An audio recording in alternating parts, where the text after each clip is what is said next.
नमस्कार, मी हर्षदा कांबळे. एम मराठी प्रस्तुत नवदुर्गाच्या आजच्या 5व्या स्पेशल एपिसोडमध्ये तुम्हा सर्वांचं स्वागत. आज आपण अशा एका महिलेला भेटणार आहोत ज्या ॲडव्होकेट आहेत आणि त्यांचं तृतीय पंक्तीयांसाठी सामाजिक कार्यामध्ये खूप मोठं योगदान आहे. भेटूयात ॲडव्होकेट दिलशाद मुजावर यांना. काय सांगाल तुमचा परिचय? नमस्कार, मी ॲडव्होकेट दिलशाद मुजावर. मी इचलकरंजीची रहिवाशी आहे आणि माझं शिक्षण हे वकिली क्षेत्रातलं जे म्हणतात की मास्टर ऑफ लॉ, तर BA LLM असं आहे. आणि मी इचलकरंजीमध्ये गेली 26-27 वर्ष झालं वकिलीचा व्यवसाय करते. बालपण कसं गेलं तुमचं किंवा कॉलेजमधलं लाईफ तुमचं कसं होतं? बालपण खूप छान गेलं. अगदी म्हणजे काय म्हणतात त्याला, श्रीमंत घरची मुलं मुली कशी असतात दंगेखोर, खोडकर आणि आपल्या मस्तीत जगणारी. पण मस्तीत जगत असताना सामाजिक भान नक्कीच होतं, जबाबदारीची जाणीव होती आणि एक वेल कल्चर्ड लाईफ होतं. म्हणजे घरचे संस्कार तसे होते आणि मित्रमैत्रिणींचा जो काही परिवार होता तो संस्कारक्षम होता. म्हणजे वाचनाची आवड प्रचंड होती आणि त्यामुळं बऱ्याच चांगल्या गोष्टी कॉलेज लाईफ आणि शाळेमध्ये असताना घडल्या. त्यामुळं कॉलेजमध्ये असताना, शाळेमध्ये असताना मस्त आयुष्य विद्यार्थी म्हणून जितकं म्हणजे चांगलं जगता येईल, जे शिकता येईल, ज्या ज्या गोष्टीमध्ये पार्टिसिपेट करता येईल, खेळ असेल, अगदी स्टेट लेवलपर्यंत असेल, वक्तृत्व हे महाराष्ट्रातल्या ज्या सगळ्यात मोठ्या स्पर्धा असायच्या त्या स्पर्धेच्या माध्यमात असेल, युथ फेस्टिवल असेल विद्यापीठाचं, अगदी जितकं एन्जॉय करता येईल तेवढं सगळं एन्जॉय केलं. पहिली वक्तृत्व स्पर्धा कधी दिली होती? मी पहिली वक्तृत्व स्पर्धा दिली होती. मी 4थीत होते आणि माझी आई हा विषय होता आणि शाहू हायस्कूल आपली इचलकरंजीमधले आहे तिथंही स्पर्धा होती. आणि खरं तर त्याआधी वक्तृत्व स्पर्धा असेल किंवा ह्या गोष्टी माहिती नव्हत्या. मुळात वक्तृत्व म्हणणं हे काही जणांना आजही कळत नाही, म्हणजे तो बोलताही येत नाही. आणि त्यावेळेला मी अगदी 4थीत असताना मी माझी आई या विषयावर बोलले होते आणि अजूनही त्या माझी आई या विषयावरचे जे काही वक्तव्य होतं ते आजही मला त्यातलं आठवतं की आई कशा पद्धतीनं आपलं म्हणजे आपल्याला वाढवत असते, ती संस्कार करत असते आणि संस्कार करत असताना स्वतः किती म्हणजे त्याग करत असते. ह्या सगळ्या गोष्टी मी माझ्या त्यावेळच्या ह्याच्यात सांगितल्या होत्या, त्या मला आजही आठवतात. या वक्तृत्वपणाचा कुठं तुमच्या या फील्डसाठी फायदा झाला ॲडव्होकेटसाठी? नक्कीच खूप चांगला फायदा झाला. मी लहान म्हणजे मी स्पर्धेला जायची तेव्हा सगळे सर मला म्हणायचे की तू वकीलच व्हायचंस. पण त्याचा आणि त्याचा काही संबंध असा नाही आहे, पण त्यांना वाटायचं की मी बोलते म्हणजे मी वकीलच व्हायला पाहिजे. आणि मग ते बिंबवलं गेलं शिक्षकांनी की नाही, तू छान बोलतेस आणि त्यामुळे तू वकील झालीस तर तू तुझ्या पक्षकाराची बाजू नीट मांडू शकशील आणि त्यामुळे तू वकील हो. आणि त्यामुळं खरं तर याचा फायदा नक्की होतो, कारण बोलणाऱ्याची बोरं पण विकली जातात, न बोलणाऱ्याचं काहीच विकलं जात नाही. त्यामुळे तुम्हाला बोलताही आलंच पाहिजे. आणि लिडरशिप किंवा जी क्वालिटी ऑफ म्हणतो की क्वालिटी ऑफ लिडर्स म्हणतो त्याच्यामध्ये ह्या गोष्टीचा अंतर्भाव नक्की होतो की तुम्ही चांगलं बोललं पाहिजे. आणि जर तुम्ही चांगलं बोलत असाल तर नेतृत्व, कर्तृत्व हे तुमच्या पाठीशी आपोआप येतं. वकिली म्हणजे एक प्रकारचा डिबेटच आहे. तर कॉलेज लाईफमध्ये असे डिबेट वगैरे केले त्याच्या आधी? कॉलेज लाईफमध्ये दुसरं काय केलं, डिबेट करण्याशिवाय दुसरं काहीच केलेलं नाही आहे. कारण प्रत्येक वेळेला म्हणजे मस्त मारामारीच असायची. म्हणजे पण केली कधी मित्रमैत्रिणींच्या सोबत असेल, कधी कुणी हुल्लडबाजी केली असेल किंवा आमच्या वेळेला वादविवाद स्पर्धा असायच्या. तर त्या वादविवाद स्पर्धेमध्ये पण खूप ठिकाणी भाग घेतलाय, खूप ठिकाणी वाद सुद्धा चांगल्या गोष्टीसाठी घातले. म्हणजे एखादा विषय असायचा, त्या विषयाच्या अनुषंगानं दोन्ही बाजूने म्हणजे पॉझिटिव्ह आणि निगेटिव्ह दोन्ही बाजूनी तुम्ही तुमचं मत मांडून पण ते ठणकावून म्हणजे नाही माझंच खरं आहे. तर हे पण केलं कॉलेज लाईफमध्ये. सामाजिक कार्य करावे अशी जाणीव कधीपासून झाली? म्हणजे तुमचं घरचं बॅकग्राऊंड तसं होतं की एक भावना येऊन गेली, त्यात मागचं कारण काय होतं? खरं तर सामाजिक काम करायला कुठली गोष्ट घडत नसते.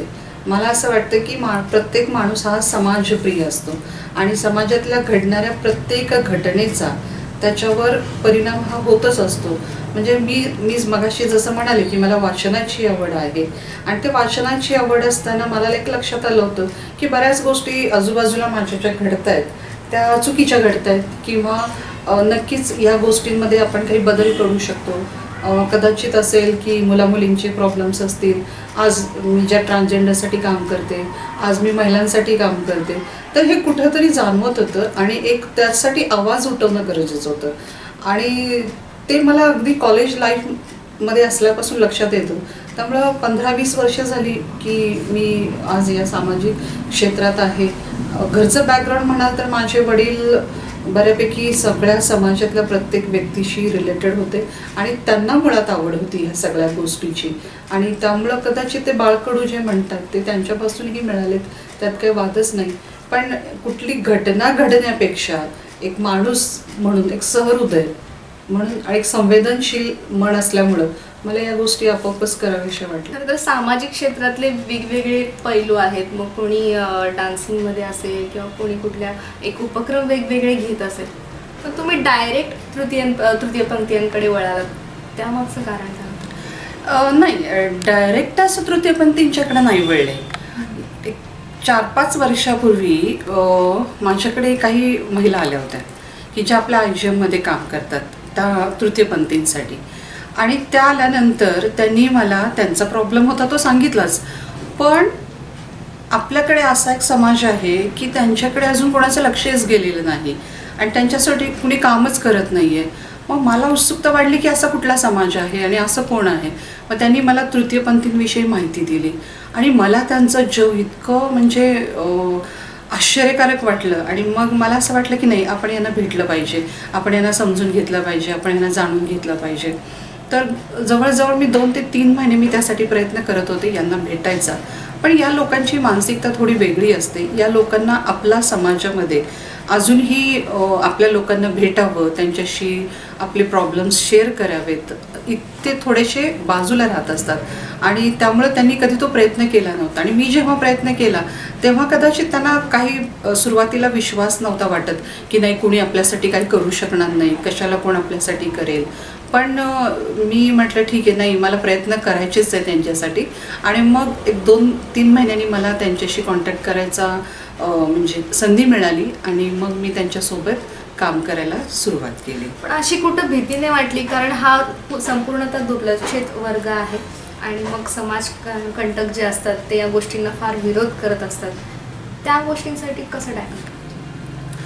मुळात मला भीती हा शब्दच माझ्याकडे नाही आहे आणि समाजकंटकांचं तर चांगल्या कामासाठी कोण कशाला तुम्हाला भीती वाटायची कारण आहे. समाजकंटकांचं सामाजिक काम करत असताना मी कधीच कुठल्याच गोष्टीचं कधी दडपण घेतलं नाही आणि मला त्याच्याशी काही मतलब नाही. मी प्रामाणिकपणे काम करते तर हे माझ्यासाठी फार पुरेसं आहे. आणि म्हणजे दडपण घेण्याचा किंवा कुणाची भीती वाटण्याचा असा कधीच कुठलाच प्रसंग आला नाही किंवा मुळात तो माझा स्वभाव नाही की मी कुणाचं दडपण घ्यावं आणि मी कुणाच्या भीतीखाली आणि छत्रछायेखाली काम करावं. माझा स्वभावही नाही आणि मी ते कधी करत पण नाही. या कार्याला घरच्यांचा सपोर्ट होता? ऑफकोर्स माझा नवरासुद्धा बऱ्यापैकी माझ्यासोबत सामाजिक कार्यामध्ये असल्यामुळं त्याला त्याच्याविषयी नक्कीच काही वाटलं नव्हतं. उलट त्याचं प्रोत्साहन होतं की ही जी लोकं आहेत ही उपेक्षित आहेत आणि समाजाच्या मुख्य म्हणजे मेनस्ट्रीममध्ये येणं हे फार गरजेचं आहे आणि त्यामुळं तू प्रयत्न कर. त्याला उलट त्यात आनंदच होता. पहिली तृतीयपंथीयांची जी भेट होती ती कशी होती आणि तुम्ही कोणाला भेटले? हां, मी त्यात कोणाची नावं नाही सांगणार, पण मी आयजीएममध्ये त्यांचं ऑफिस आहे तिथं पहिल्यांदा सगळ्यांनाच भेटले. जवळजवळ इचलकरंजीमधले त्यावेळेला अवेलेबल होते 30-35 जण आले होते. संख्या मोठी आहे त्यांची, पण 30-35 लोक त्यावेळेला मीटिंगमध्ये आले होते आणि त्या मीटिंगमध्ये मी त्यांना विश्वास दिला की आज तुमचं रेशन कार्ड नाही, आधार कार्ड नाही, ओळखपत्र नाही आणि ते जर तुम्हाला मिळवून द्यायचं असेल तर तुम्ही माझ्यावर विश्वास ठेवला पाहिजे आणि तुम्ही माझ्यासोबत आलं पाहिजे, तर तुम्हाला ह्या सगळ्या गोष्टी मिळू शकतील. आणि त्यांनाही त्याचं आश्चर्य वाटलं की इतके वर्ष आम्ही ह्या गोष्टीसाठी झगडतोय, आम्ही त्या मागतोय, पण तरी देखील आम्हाला ह्या गोष्टी मिळत नव्हत्या आणि या मॅडम आज सहज आमच्याकडे आल्यात आणि म्हणतात की मी तुम्हाला ते देऊ शकते. कारण मी त्याच्या आधी त्याचा अभ्यास केला होता, त्याची पूर्णतः माहिती घेतली होती की यांना मी कशा पद्धतीनं ते उपलब्ध करून देऊ शकते आणि त्याप्रमाणे मग मी त्यांना तो विश्वास दिला आणि त्यांना ते पटलं आणि त्या दिवसापासून ते आजपर्यंत पूर्ण महाराष्ट्रातले तृतीयपंथी माझ्यासोबत आहेत. वकिली क्षेत्राचा या कार्याशी कसा त्याचा तुम्ही उपयोग करून घेतला? वकिली क्षेत्राचा जर वापर म्हटला तर वकिलाकडे एक नेतृत्वाचं आणि बोलण्याचं कसं असतं. मी जिथं जिथं ह्यांच्यासाठी लढत होते, म्हणजे उदाहरणार्थ रेशन कार्डासाठी असेल, आधार कार्डासाठी असेल, पण तिथं तुम्ही की कायदा काय आहे, संविधान तुम्हाला काय सांगते, संविधानानं तुम्हाला काय अधिकार दिलेत, संविधान म्हणून माणूस म्हणून मला जगायचा अधिकार आहे, आणि हे जगत असताना तुम्ही यांना बाजूला कसं टाकताय, ह्या सगळ्या गोष्टी जेव्हा मी त्या अधिकाऱ्यांना पटवून देत होते तेव्हा त्यांना ते पटत होतं. आणि त्यासाठी माझ्यासोबत कोल्हापूर जिल्हा विधी प्राधिकरण सेवा हे मला मदतीला होतंच. त्यामुळे मला अशी कुठं भीती वाटली नाही. आणि जे तुम्ही त्यांना पटवून देऊ शकत होता ते त्यांना योग्य पद्धतीनं पटत होतं. त्यावेळेला मला वाटते प्रांताधिकारी समीर शिंगटे साहेब होते, मुख्याधिकारी प्रशांत रसाळ साहेब होते. या दोघांनाही माझ्या ह्या कन्सेप्ट आवडल्या आणि त्यामुळे त्यांनी मला माझ्या ह्या सगळ्या प्रोसेसमध्ये ह्या 2 शासकीय अधिकाऱ्यांनी खूप मदत केली. सासरच्यांचा या कार्याला कसा सपोर्ट होता? त्यांनी तुम्हाला कोण कोण मदत केली? सासरच्यांचा म्हटलं तर माझं इंटरकास्ट मॅरेज आहे आणि त्यामुळं त्यांना असा कुठलाच प्रॉब्लेम नव्हता. कारण मुळातच माझ्या सासूनं माझं नाव बदलण्याविषयी सांगितलं होतं की नाही, तुझ्या नावाची तुझी स्वतःची ओळख आहे, त्यामुळे तू तुझं नावसुद्धा बदलू नको. आणि त्यामुळे नक्कीच त्यांना आवडतं माझ्या ह्या सगळ्या सामाजिक क्षेत्रातल्या ॲक्टिव्हिटीज. माझं पेपरला एखादा फोटो आला किंवा बातमी आली तर त्या खूप खुश होतात. सासऱ्यांना पण आनंद वाटायचा, कारण आत्ताच ते नुकते गेलेले आहेत. त्यामुळे त्यांचा रोल म्हणजे पॉझिटिव्ह होता. म्हणजे त्यांनी कधीच हरकत घेतली नाही किंवा त्यांना कधी ऑब्जेक्शनही नव्हतं. या कार्यासाठी तुम्हाला प्रेरणा कोणाकोणाची मिळाली? सामाजिक क्षेत्रात काम करत असताना बरीच लोक तुम्हाला भेटत असतात. बऱ्याच लोकांचे नकळतपणे विचार तुम्हाला रुजत असतात. तसं बघायला गेलं तर माझं स्वतःचं वाचन असल्यामुळं मला असं वाटतं की मला ह्या सगळ्या प्रोसेसमध्ये बाबा आमटे असतील आणि विकास आमटे असतील हे फार जवळचे वाटतात. कारण मी त्यांना ऑब्झर्व केलेलं आहे. विकास आमटे असतील तर ते माझ्या कॉन्टॅक्टमध्ये नेहमी असतात. आणि मोठ्या माणसांपेक्षा मी नेहमी माझ्या बरोबरची जी असतात त्यांचं अवलोकन करायचा नेहमी प्रयत्न करत असते. मोठ्या माणसांचं तर सगळेच करतात, पण जे आपल्यासोबत आहेत ते कसं करतात, ते कसे वागतात किंवा त्याचा आपल्यावर काय इम्पॅक्ट होतो हे बघायला मला जास्त आणि आवडायचं. कारण वकिली व्यवसाय करत असताना ऑब्झर्व करणं आमच्याकडे फार असतं. म्हणजे समोरच्या माणसाची बॉडी लँग्वेज काय आहे, तो कसा रिॲक्ट करत असतो, तो काय विचार करत असतो हे बघायची आणि ती शोधायची एक आमच्याकडे नकळतपणे कला असते. आणि त्यामुळं मी नेहमी सगळ्यांच्यातच शोधायची ते, की म्हणजे असं नाही की खूप मोठी माणसं तुमच्यावर प्रभाव टाकू शकतात. अगदी शेतात काम करणारी बाईसुद्धा एखाद्या वक्तव्याने तुमच्यावर प्रभाव टाकू शकते. अगदी भाजीवाली बाई जर तुम्ही भाजी घ्यायला गेलात आणि ती अशी काही बोलून जाते की नकळतपणे तुमच्यावर त्याचा प्रभाव पडतो. काही गरज नाही तुम्हाला मोठीच माणसांचा प्रभाव पडायला पाहिजे. वाचनाची आवड तुम्हाला पहिल्यापासूनच होती? हो, वाचनाची आवड पहिल्यापासून. माझ्या घरचं वातावरण तसं होतं. माझ्या आईवडिलांना नेहमी आवडायचं वाचायला आणि त्यामुळं मला वाटतं मी शाळेत असल्यापासून वाचनाची आवड आहे. वकिली शिक्षण कुठं आणि कसं घेतलं? माझं ग्रॅज्युएशन मुळात मी स्वामी विवेकानंद शिक्षण संस्थेची विद्यार्थिनी. ग्रॅज्युएशन माझं ASC कॉलेज कन्या महाविद्यालय आणि गर्ल्स हायस्कूलमध्ये माझं शालेय शिक्षण आणि नगरपालिकेच्या शाळेमध्ये 1ली ते 7वीपर्यंतचं शिक्षण. आत्ता अगदीच आपल्याकडे फॅड आलं आहे की हायफाय स्कूलमध्ये शिकलं तरच काहीतरी होतं.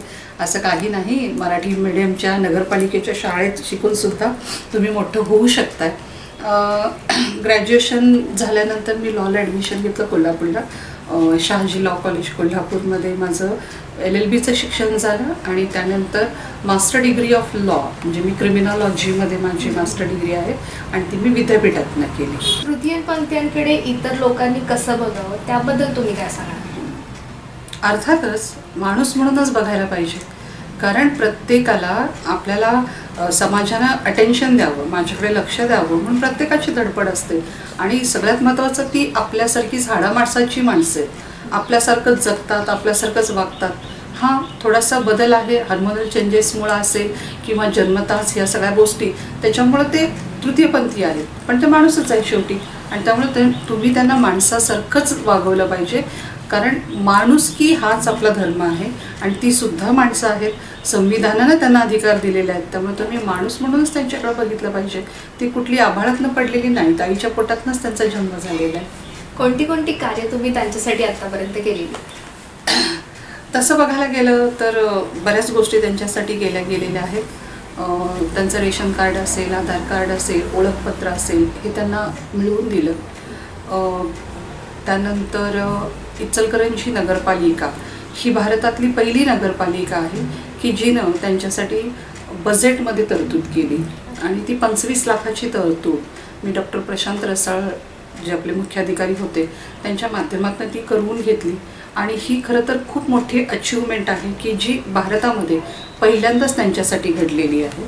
आणि त्यानंतर मग त्यांना उद्योग व्यवसायासाठी कर्ज मिळवून देणं असेल, कारण तृतीयपंथींना कोणी कर्ज देत नाही. मग कोल्हापूर जिल्हा मध्यवर्ती सहकारी बँकेच्या माध्यमातून कुठलंही तारण न घेता त्यांना कर्ज मिळवून दिलं. त्यांची काही बचत गट काढलीत.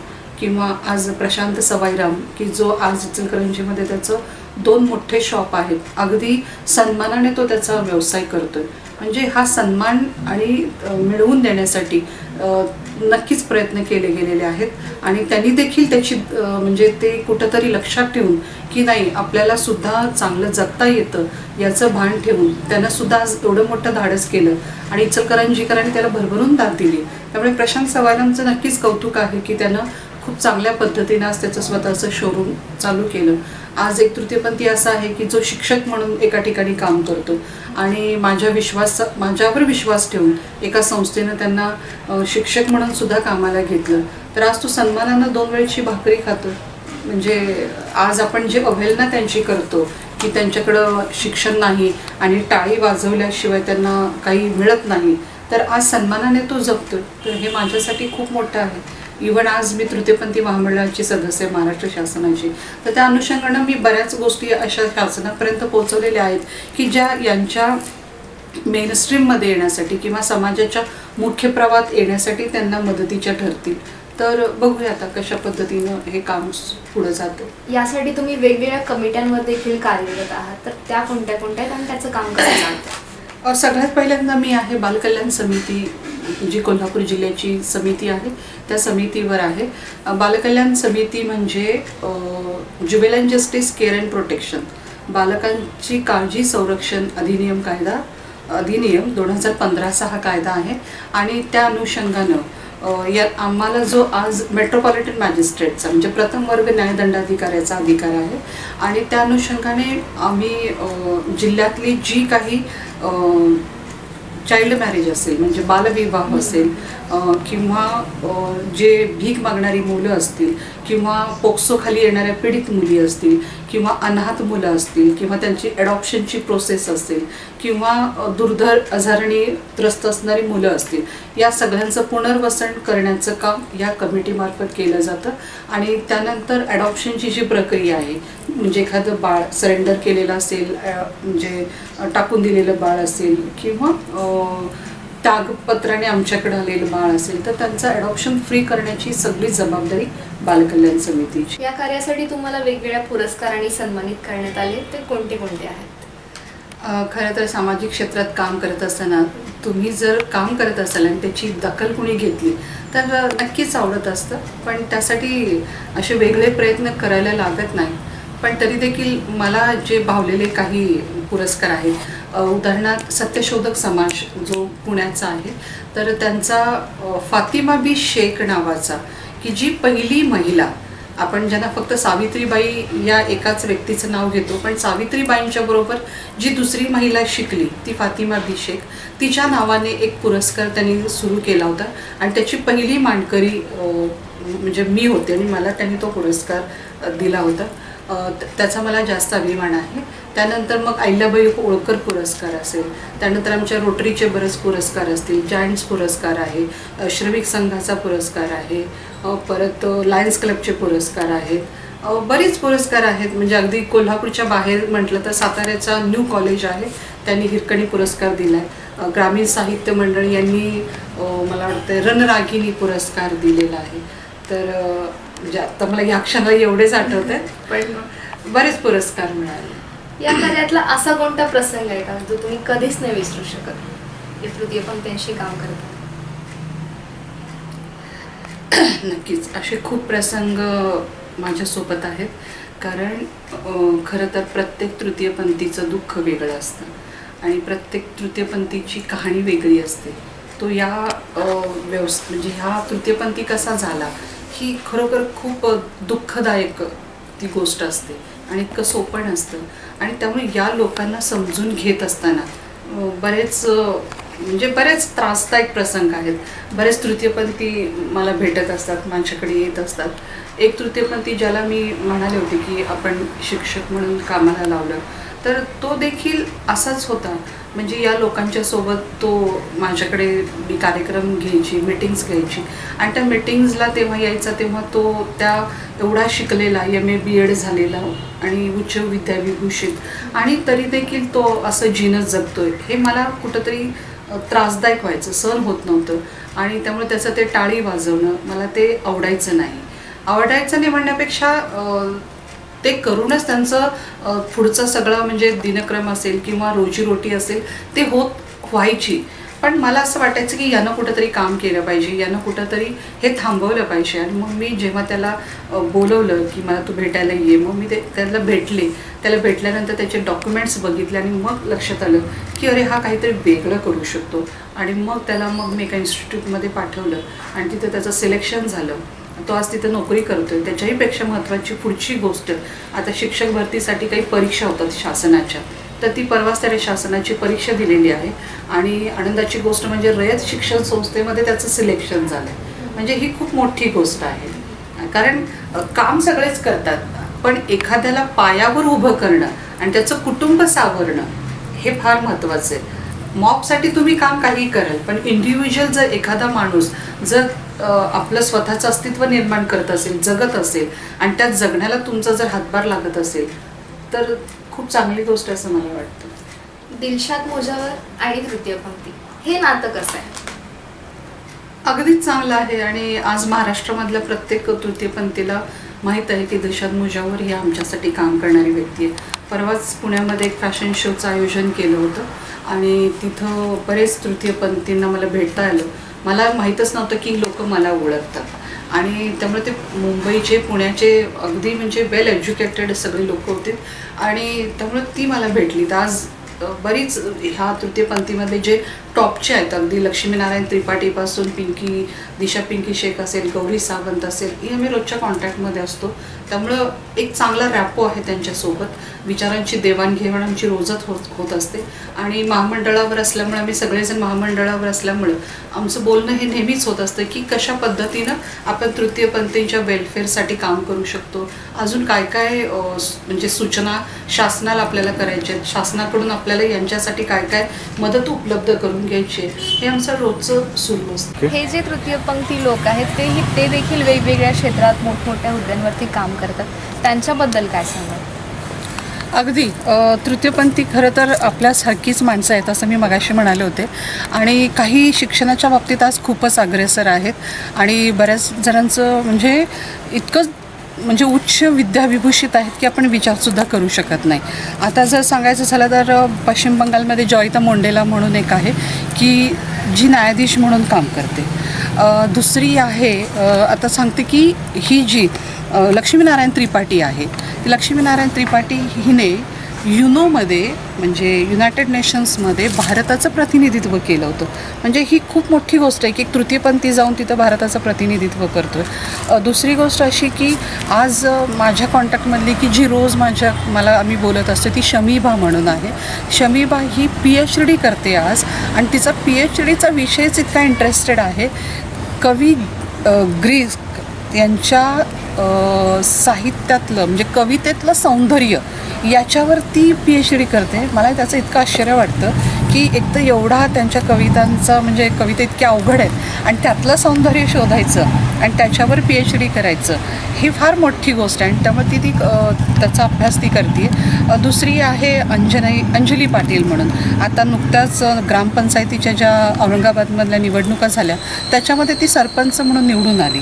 खरं तर तिच्यामुळं जो एक कायदा झाला होता त्या कायद्याला पुन्हा एकदा म्हणजे लोकांना माहीत झालं की आज तृतीयपंथींसाठी कायदा आहे. तृतीयपंथींसाठी आज निवडणुकांचं जे क्षेत्र आहे ते पूर्णतः ओपन आहे हे तिच्यामुळे लोकांच्या लक्षात आलं. बालकल्याण असेल किंवा महिला असेल, तुम्ही वेगवेगळ्या कमिट्यांवरती कार्यरत आहात, तर त्याच्याविषयी काय सांगा? खरं तर मी असं नेहमी म्हणते की बालकल्याण समितीचं मी जे काम करते असं माझं एक वैयक्तिक असं मत आहे की देवानं तुम्हाला त्या कामासाठी तयार केलं आहे. कारण एक संवेदनशील मन जे असतं ना ते बालकांसाठी आणि महिलांसाठी फार गरजेचं असतं. आणि बालकांसाठी जेव्हा आम्ही काम करतो तेव्हा आमच्याकडे आलेल्या पीडित मुलीला न्याय देणं, मग ती पोक्सोमधली असेल. बऱ्याचदा काय होतं की कायदा खूप व्यवस्थित आहे पण यंत्रणेच्यामुळं ही मुलं घाबरलेली असतात, ही मुलं माहिती देत नाही. पण आमच्याकडे आल्यानंतर ही मुलं अगदी छानपणे सांगतात, मुली सांगतात की त्यांच्यावर कशा पद्धतीनं अत्याचार झालेला आहे, कशा पद्धतीनं त्यांना इतर लोकांनी त्रास दिलेला आहे. तर यातनं त्यांना बाहेर काढणं आणि त्यांचं पुनर्वसन करणं ही फार मोठी गोष्ट आहे. आणि मला ह्या 3.5 वर्षाच्या कालावधीमध्ये हजारो मुलींना जे एक नवसंजीवनी देण्याचं काम असेल ते मी केलं आहे. आणि आजही त्यांचे पालक जेव्हा मला भेटतात की नाही मॅडम तुमच्यामुळं माझी मुलगी आज चांगली आहे, तुमच्यामुळं हे शक्य झालं. किंवा पोलीससुद्धा म्हणतात की मॅडम आम्हाला ही गोष्ट त्या मुलीनं सांगितलं नव्हतं पण तुम्ही अशी काय जादू केली की त्या पोरीनं सगळं खरं सांगितलं. तर अशा बऱ्याच गोष्टी आहेत. आणि कोल्हापूर जिल्ह्यातले बहुतांशी सगळे पोलीस स्टेशन, PI असतील, ॲडिशनल SP असतील, हे सगळे कॉन्टॅक्टमध्ये असल्यामुळं हे यांच्यासोबत ह्या मुलांच्यासोबत काम करणं फार सोपं जातं. कारण एखादी घटना घडली लहान मुलाच्या बाबतीत, अल्पवयीन मुलामुलीच्या बाबतीत, तर ती 24 तासाच्या आत आमच्यापर्यंत पोहोचते. म्हणजे एवढी यंत्रणा ही क्विक आहे आणि त्यामुळं आम्हाला ही माहिती मिळत असते. मग कधीतरी काय होतं की चाइल्ड मॅरेजची केस होते किंवा तुमच्याच यंत्रणेकडून किंवा कुठल्या तरी पत्रकाराकडून ती माहिती कळते आणि मग त्या पोलीस स्टेशनला सांगायचं नाही तिथं लग्न होते ते थांबलं पाहिजे. तर मग हा अधिकार असल्यामुळं ते ऐकतात आणि मग लगेचच ते लग्न थांबवलं जातं. आणि मग थोड्या वेळात ती मुलगी आमच्या समोर येते. मग तिला समजावलं, तिच्या पालकांना सांगितलं की नाही तुम्ही चुकीचं करताय, का लहान मुलीचं लग्न करणं आणि तिच्यावर अवेळी मातृत्व लादणं हे किती चुकीचं आहे. हे जेव्हा आम्ही त्यांना सांगतो तेव्हा त्यांना ते पटतं आणि ते पटल्यानंतर त्या गोष्टीपासून ते परावृत्त होतात. ती मुलगी परावृत्त होते, ती शिकायला तयार होते आणि ती म्हणते नाही मॅडम माझं चुकलं, माझे आईवडील म्हणतात की आमचं चुकलं आणि आम्ही 18 वर्ष पूर्ण झाल्यानंतर मुलीचं लग्न करतो. तर ह्यासुद्धा गोष्टी आमच्याकडून होत असतात. सामाजिक कार्याचा एवढा मोठा व्याप, त्यात वकिली क्षेत्र आणि घरची जबाबदारी, हे दोन्ही कसं मॅनेज करतात? फार मजा असते. म्हणजे खरं तर ती तारेवरची कसरत आहे आणि मला पण ते आवडतं सगळ्या गोष्टी करायला. म्हणजे आणि मला असं वाटतं की जर तुम्हाला घरच्यांच्यावर खरोखर प्रेम असेल तर तुम्ही सगळ्या गोष्टीत आनंदाने त्यांच्यासाठी करू शकता. जरी कामाचा व्याप असला, रोजची धावपळ असली, रोज कोल्हापूरला येणं जाणं असेल, व्याख्यानं असतील, ह्या सगळ्या गोष्टी असल्या तरी माझी पहिली प्रायोरिटी माझं कुटुंब आहे आणि मी कुटुंबाकडे पहिल्यांदा लक्ष देते. मग माझ्या मुलीचं रोजचं कॉलेजचं रुटीन असेल, नवऱ्याचं कोर्टातलं रुटीन असेल, ते सांभाळून माझ्या सगळ्या ॲक्टिव्हिटीज मी करत असते. कारण आज मुलगी 11वी कॉमर्सला DKTमध्ये शिकते, त्यामुळं तिला प्रायोरिटी देणं, तिला वेळ देणं हे मला सगळ्यात महत्त्वाचं आहे आणि मला ते आवडतं. म्हणजे ह्या सगळ्यांच्या सोबत राहून, कारण त्यांचा सपोर्ट असल्याशिवाय मी हे करू शकत नाही आणि त्यामुळं मग मला तेवढा वेळ देतात, मला तेवढं समजून घेतात, तर नक्कीच मला ते आवडत असतं आणि मी करत असते स्वतः. या निमित्तानं तुम्ही महिलांना आज काय संदेश देणार? महिलांसाठी मी नक्कीच सांगू शकेन, कारण आज नवरात्री आहे आणि नवरात्रमध्ये 9 दिवस आपण प्रत्येक रूपामध्ये देवीची पूजा करतो. पण त्याच्या मागं आपण जाऊन कधी विचार करत नाही. कारण बाईला मखरात बसवलं आणि तिची पूजा केली की विषय संपला. पण तुम्ही देवी आहात, देवीचं रूप आहे, स्त्री हे देवीचं रूप आहे, तिच्यात अंश आहे. पण तो सन्मान आपल्याला मिळतो का? तर तो सन्मान मिळवायचा असेल तर स्वतः सक्षम होणं गरजेचं आहे. मग हे सक्षमीकरण कसं झालं? तर हे सक्षमीकरण आर्थिक असेल, स्वावलंबाचं जगणं असेल किंवा एक हाऊसवाईफ आहे आणि भले तिने काम करायलाच पाहिजे असं नाही, तर स्वतः घरात राहून मुलांच्यावर संस्कार करणं, आपलं कुटुंब जपणं, कुटुंबाला वेळ देणं हे फार महत्त्वाचं आहे. कारण आज आपण बघतो की गेले 2 वर्षाच्या कालामध्ये मुलांच्या हातात मोबाईल आला आणि त्या अनुषंगानं लैंगिक हिंसा ह्या प्रचंड वाढलेल्या आहेत. मग त्या लहान मुलांच्यावर तर प्रचंड त्याचा ताण पडलेला आहे. अशा वेळेला जर आपण कुटुंबातल्या प्रत्येक व्यक्तीनं आपल्या मुलांना समजून घेतलं, त्याप्रमाणे त्यांच्यावर संस्कार केले, कारण आईच ही संस्कारक्षम असते आणि ती मुलांच्यावर संस्कार करते. आणि आईला फॉलो करणं म्हणजे ती कसं आईच्या सगळ्या गोष्टी मुलं बघत असतात, अनुकरण करत असतात. त्यामुळं तुम्ही म्हणजे मुलांच्या समोर पहिले आदर्श असतात आणि मुलांचे आदर्श काही ठरलेले असतात, पण त्यातलं पहिलं आदर्श ही प्रत्येक मुलाला त्याची आई असं वाटत असते. आणि त्यामुळं त्या महिलेनं खरं तर ह्या गोष्टीचा विचार करणं गरजेचं आहे. पण दुर्दैवानं बऱ्याच अशा गोष्टी आपण समाजामध्ये बघतो की काही चुकीच्या घडत असतात. तर मला असं वाटतं की प्रत्येक बाईनं संस्कारक्षम असणं गरजेचं आहे. कारण जिजाऊचं रूप आहे. परत आता नवरात्रीच्या ह्या उत्सवामध्ये उपासतापास आपण करतच असतो, पण हे उपासतापास कुटुंबासाठी करता तर नक्कीच कुटुंबासाठी वेळ द्या, मुलाशी संवाद साधा, कुटुंबावर म्हणजे कुटुंबातल्या प्रत्येक व्यक्तीशी तुमचा संवाद असला पाहिजे असं मला वाटतं. नक्कीच तुमच्या या सामाजिक कार्याला एम मराठीचा सलाम आणि इथून तुमच्या संपूर्ण वाटचालीसाठी खूप खूप शुभेच्छा. कॅमेरामॅन संतोष मोकाशीसह हर्षदा कांबळे, एम मराठी, इचलकरंजी.